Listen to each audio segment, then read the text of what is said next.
If you were living back in late antiquity, I don't think anyone could have possibly guessed that the Arabian Peninsula would give birth to a civilization that would literally reshape the world. But that's exactly what happened. For 1,000 years, this civilization, led by powerful caliphs and sultans, would build these enormous empires, spark incredible golden ages of knowledge, and somehow endure the most devastating catastrophes. So let's dive in and trace this absolutely epic story of power, faith, and reinvention. So that's the big question we're going to be tackling. How on earth did this civilization rise so incredibly fast, fracture so deeply, and then constantly manage to redefine itself over a full 1,000 years of history? All right, so here's our game plan. We're going to break this down into 5 parts. First, we'll look at the very foundation, from prophet to empire. Then we'll get into the Golden Age and, at the same time, the Great Rift that opened up. From there, we'll see how that world fractured and the center began to weaken, right before 2 massive disruptions hit, the Mongols and the Crusaders. And finally, we'll meet the new guard on the block, the Ottomans. Okay, let's dive right in at the very beginning, with the foundation of a community and the absolutely explosive expansion that came right after. So, believe it or not, this whole story kicks off with a major crisis. It's 632 CE, and the Prophet Muhammad, the man who had united the tribes of Arabia, has just died. And suddenly the community is left with this massive, critical question. Who's going to lead us now? And this single question, this question of leadership, is going to echo throughout Islamic history. And the answer they came up with was a brand new title, the Caliph, which literally just means successor. Now, this person wasn't just a religious leader or just a political one. They were all of it. Religious, political, and military leader, all rolled into one. The first 4 of them, who were known as the Rashidun, or the rightly guided caliphs, were chosen because of how close they were to the Prophet. And I mean, what happened next was just staggering. Under these first 4 caliphs, the new Muslim state just exploded outwards. We're talking about a colossal expansion. In just 30 years, that's less than a single lifetime, they conquered a territory stretching all the way from Iran to North Africa.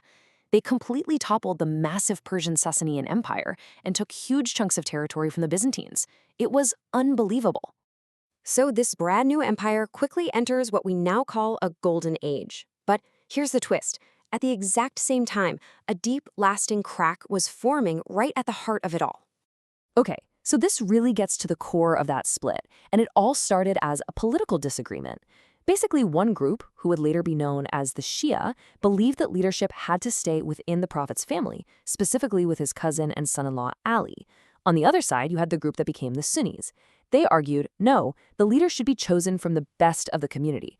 This initial political fight would eventually grow into the great religious rift we still see in Islam today. And you can see how this tension played out over the next 100 years or so. In 661, the Umayyad dynasty takes power, they move the capital to Damascus, and this is a big deal, they make the caliphate hereditary, rule by family, not by choice. Well, after about 90 years, there was so much opposition that they were overthrown by the Abbasids. And the Abbasids would rule for the next 500 years from a stunning new capital they built from scratch, Baghdad. And Baghdad, wow, this wasn't just another capital city. For a time, it was the largest and most prosperous city on the entire planet. It was, without a doubt, the beating heart of a new Islamic golden age. And look, they call it a golden age for very good reason. Scholars in Baghdad were translating all the great works of Greek science and philosophy into Arabic. And then they didn't just stop there. They built on it with huge amounts of original scholarship in medicine, astronomy, and mathematics. You had poetry, literature, and art just flourishing. The caliph was even sending gifts back and forth with leaders as far away as Charlemagne in Europe. It was a true center of the world. But here's the thing. Even while Baghdad was this incredible cultural beacon shining for all the world, the Abbasid Caliph's actual political grip on this huge empire, well, it was starting to loosen. So this chart really gives you a snapshot of what was happening. The Islamic world was no longer one single unified state. While the Abbasids still held this symbolic center in Baghdad, you had powerful rival dynasties popping up everywhere.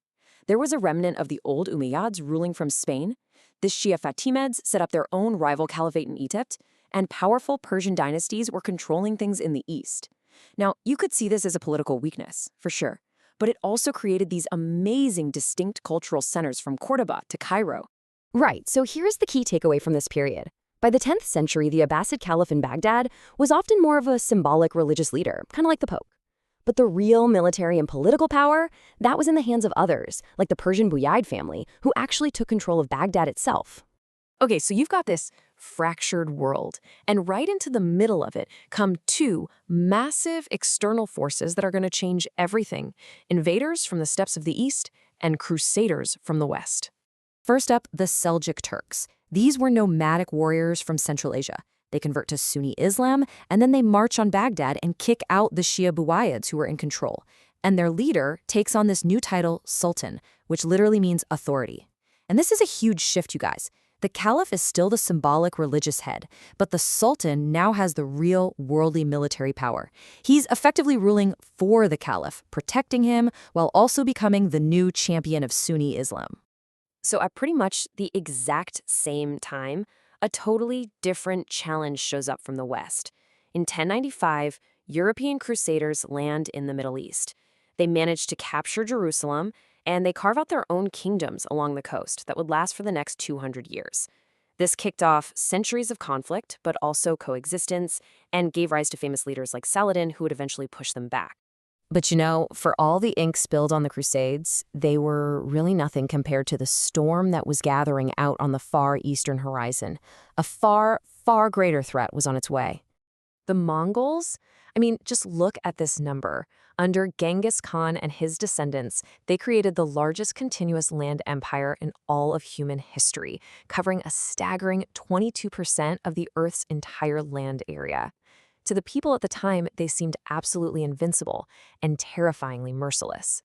So, in 1258, the inevitable happens. A massive Mongol army, led by Genghis Khan's own grandson, Hulagu, shows up at the gates of Baghdad. Hulagu demands that the caliph surrender, but the caliph, the symbolic leader of the entire Muslim world for 5 centuries, refused to submit. The result was a catastrophe. The Mongols sacked the city. They massacred hundreds of thousands of its inhabitants, and they burned its great library, the famous House of Wisdom, to the ground. After 500 years, the line of Abbasid caliphs in Baghdad was extinguished. The Golden Age was definitively over.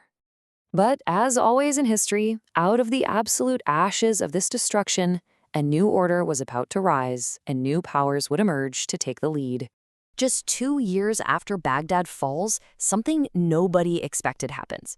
At the Battle of Ain Jalut, the Mongol advance is halted for the very first time. And the victors? The Mamluks of Egypt. Now, these guys were an elite warrior class made up of former Turkic slave soldiers who had actually seized power for themselves, and this incredible victory earns them the prestigious title of Defenders of Islam. So fast forward to the 16th century, and the whole map has been redrawn again. 3 new, powerful, and stable Islamic empires now dominate the landscape. They're often called the gunpowder empires because they mastered this new technology of firearms. You had the Shia Safavids in Persia, the Sunni Mughals down in India, and the new center of power, the Sunni Ottoman Empire. And the rise of the Ottomans, it's just remarkable. They started out as just a small Turkish state around the year 1300. By 1453, they did what many thought was impossible. They conquered Constantinople, finally ending the 1,000-year-old Byzantine Empire. And then, the final step, in 1517, after conquering Egypt from the Mamluks, the Ottoman Sultan declared himself the new caliph, the undisputed leader of the Sunni Islamic world. And that, right there, brings our 1,000-year story to a close. After all these cycles of conquests, golden ages, fractures, and devastating invasions, the Islamic world was now dominated by 3 stable, centralized empires. So it leaves us with one final big question. How did this new order, with the incredibly powerful Ottomans now at its head, set the stage for the dawn of the modern world?